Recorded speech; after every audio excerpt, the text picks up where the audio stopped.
Itu kenapa dia banyak tutup?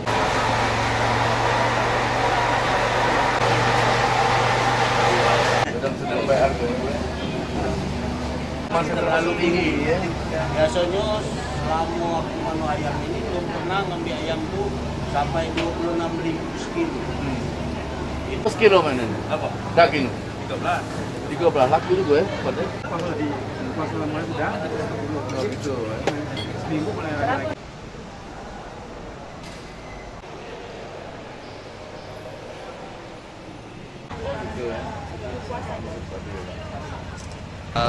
Peran dari kami dari Bulog dalam menghadapi Hari Besar Keagamaan Nasional mencoba melakukan upaya-upaya preventatif dengan kita melakukan gerakan stabilisasi harga pangan, terus ketersediaan pasokan dan stabilisasi beras medium yang tentunya sebagai upaya untuk memanage kondisi harga khususnya beras yang saat ini dalam kondisi yang relatif stabil.